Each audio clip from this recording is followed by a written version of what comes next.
May dalawang paraan para makuha ang loob ng isang tao.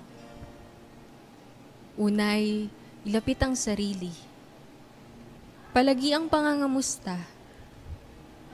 At ang pangalawang paraan ay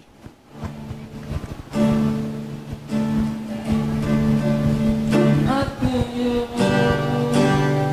di pa rin alam kung ba't tayo nandito.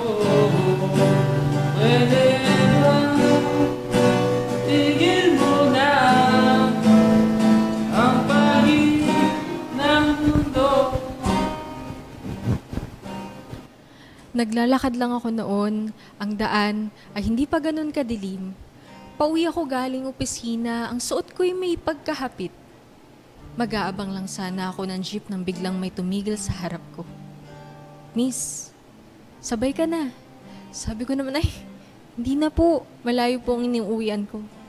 Hindi ko naman masabi na sino ka ba, bakit ako sasabay sa'yo. Ito pa sanang tatakbo sa isip ko, ngunit pilit niya akong sinakay at pilit tinakpan ng bibig ko. At unti-unti, pumikit ang mga mata ko.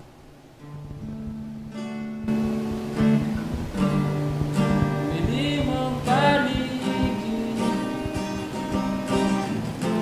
may tumawag sa pangalan ko. Tuwing isang palaban, tinanong ko okay lang ako, sabay abot ng baso. May naghihintay, at bakit ba pag nagsaway na ako bigla?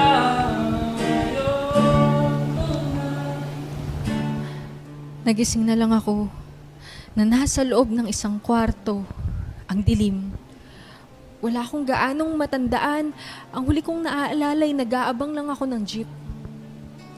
Relax ka lang. Gusto mo rin naman to, di ba? Kaya ka nga naghihintay doon sa kanto, di ba?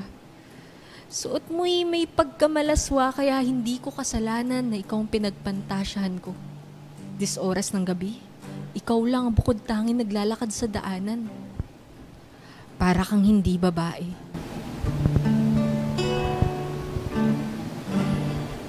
Liwanag ako,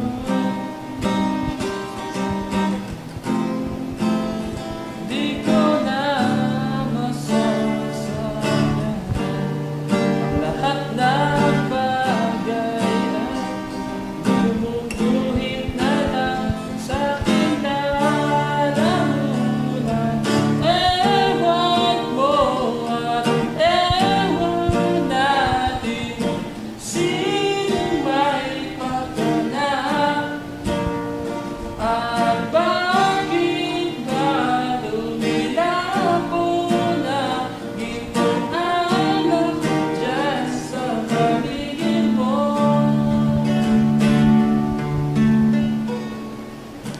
At ang pangalawang paraan ng pagkuha ng loob ng isang tao ay ang pagnanakaw. Pilitin mo, huwag kang mabahala sa kanyang pagtanggi.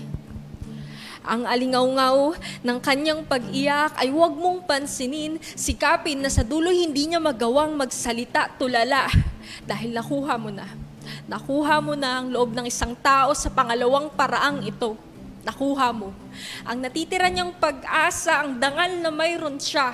Ang tanong ay, dahilan ba ang suot ng isang tao kung ito'y irerespeto o ito'y babastusin mo? Ano bang magpapahinto sa diskriminasyon? Kasalanan ko bang babae ako?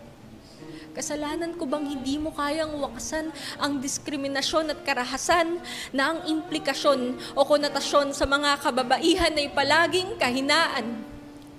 Ang babae hindi pwedeng mamunong, babae hindi pwedeng maupo sa pwestong, babae walang kakayahang ipagtanggol ang sarili, hindi pwedeng gumawa ng aksyon. Dahil hanggang kailan ba magiging kasalanan ng mga kababaihan ito? Wala na atang katapusan ito.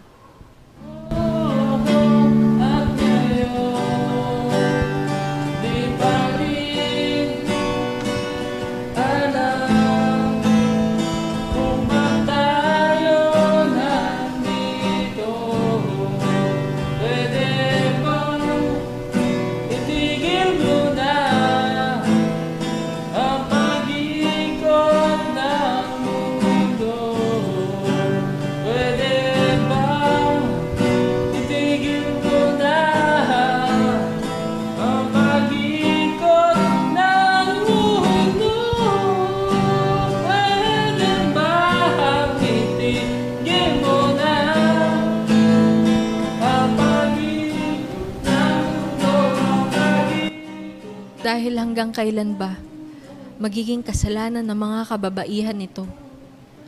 Wala na atang katapusan ito.